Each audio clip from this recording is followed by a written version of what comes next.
All right, Sistas fans. Now, I gotta say, this has been quite the week. Well, since last Wednesday, anyway.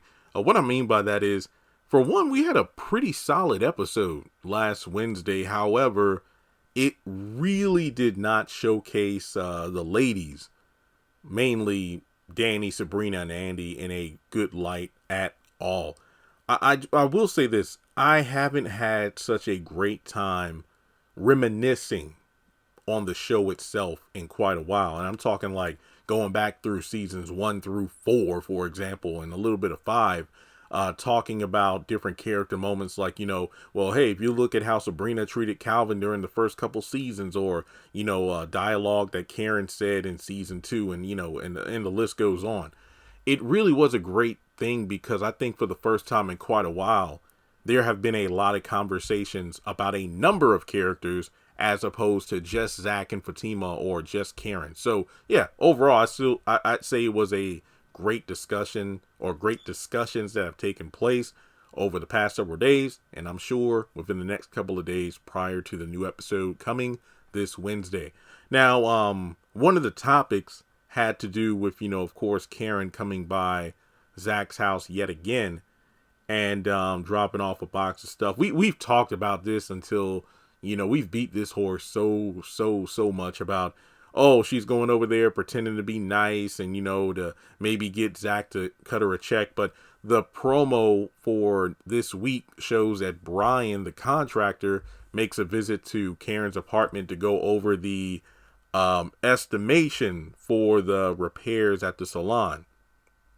Now, man, it's funny because, Karen was eager to find out how much it would cost, or more importantly, it was more like she was eager to learn how long it would take for an estimation to, come together. But, Brian said he would talk with, like City Hall or something, and, try to get as much information as quickly as possible. So the fact that he's making a home visit shows you that, this man did not waste any time and he wants to give Karen the news up front.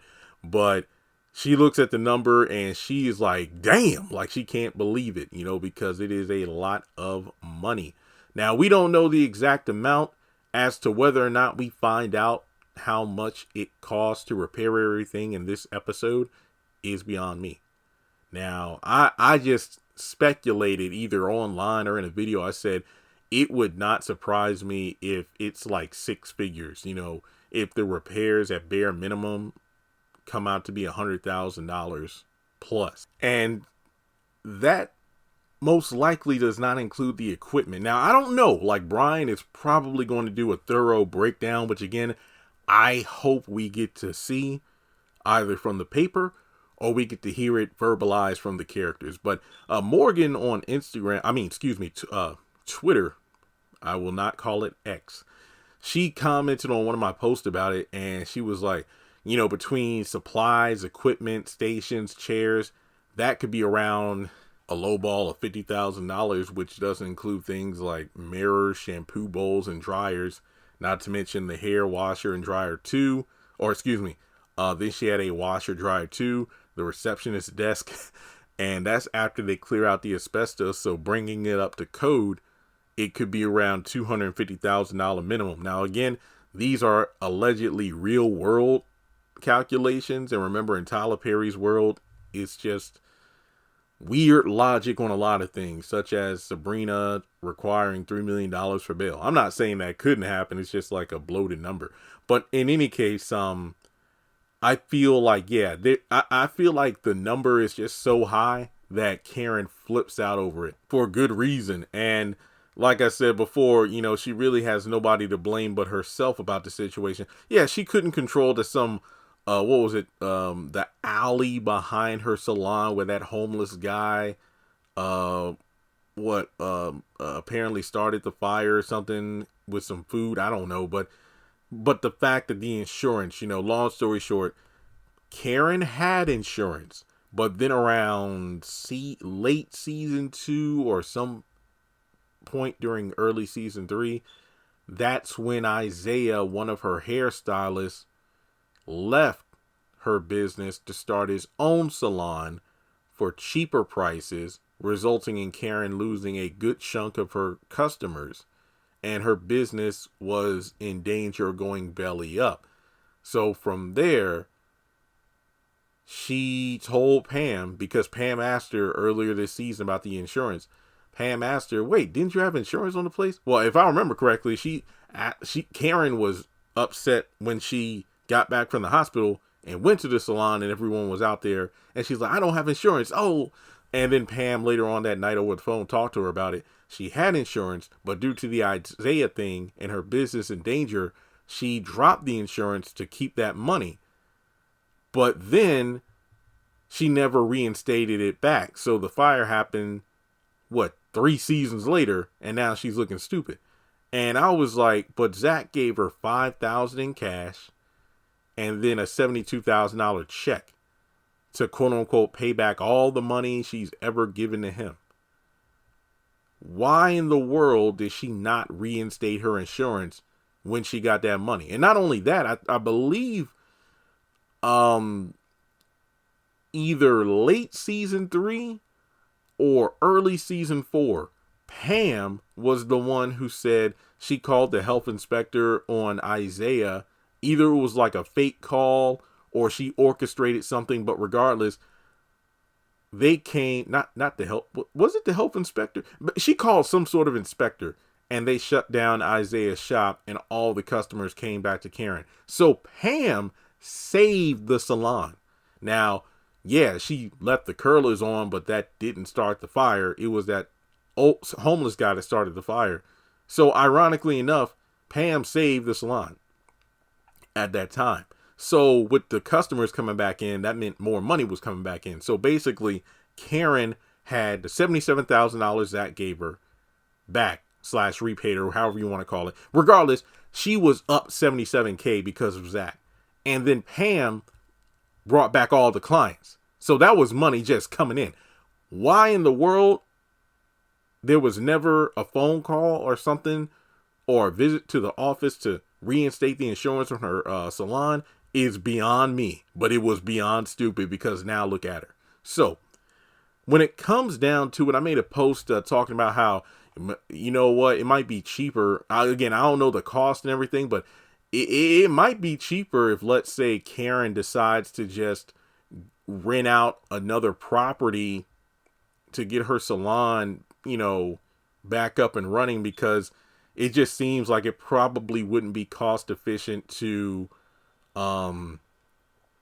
get all these repairs done, because it's, funny because Aaron went in there trying to clean and whatnot, talking about how, it wasn't so bad. We just got to get all this stuff out of here. But then Brian comes in and, it's like, hey, it's not really that bad, but all your equipment's gone.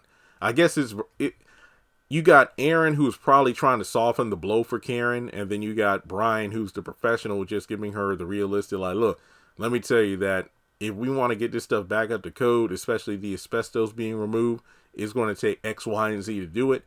And then all of your equipment is completely totaled. And I said in a post that, it would be interesting if, let's say, she calls Rise Ventures to see if Zach has or knows of an affordable building for her to rent. Now, remember, I didn't say Zach pays for it. I meant like he can recommend something for her. A lot of people are like, no, she needs to just leave Zach alone. Yeah. I'm like, look, she's overstepping bounds, but I think that it wouldn't be a bad idea. Like I said, I get it. I know people don't want Karen to interact with Zach at all, but if it's the nice Karen we see now and she's being reasonable and she's literally having to humble herself after the way she's been acting, I mean, it's like if you know somebody that, I don't know, works in like repairs or works in like a travel agency, wouldn't you call them to see if they can refer you to somebody? So yeah, I think it might be cheaper for her to just go ahead and get a new shop. I mean, at least it'll be a new set piece, I guess, but I don't know. So what do you think? Do you think that Karen will just do that? But let me just say this. This is the theme of the video. I think that if Karen decides to yet again ask Zach for money, which again she shouldn't because Andy's already agreed to loan her the money, here's what I think. Zach will probably say no, and that's not to be mean or spiteful or anything, but for one, Karen might give him attitude. It's like, well, you said that you, well, Karen, I gave Pam the check to give to you. And not only did you rip it up, but you called me and cussed me out. Then you came to my baby's job and, you just threatened to come after me because you wanted to get as much as you could for the baby and this, that, and the third. So no, I'm not going to write you another check because yeah, I did say that I would help and this, that, and the third, but you pretty much spat in my face. So no, I'm not going to write you another check.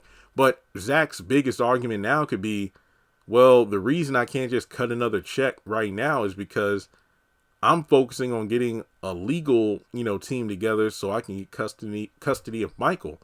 So I don't know how much that's going to cost, especially with an emergency hearing.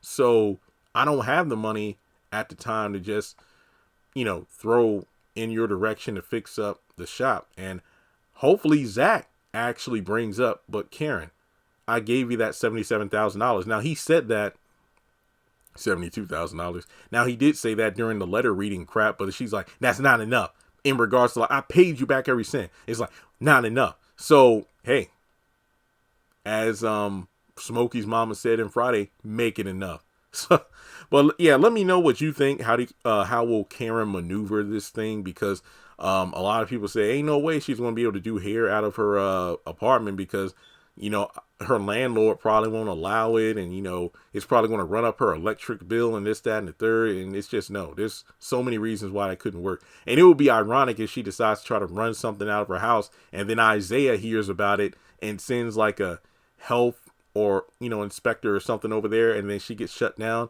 Man, that would be messed up. So with that being said, let me know your thoughts in the comment section below. Like and subscribe, and I'll catch you in the next video.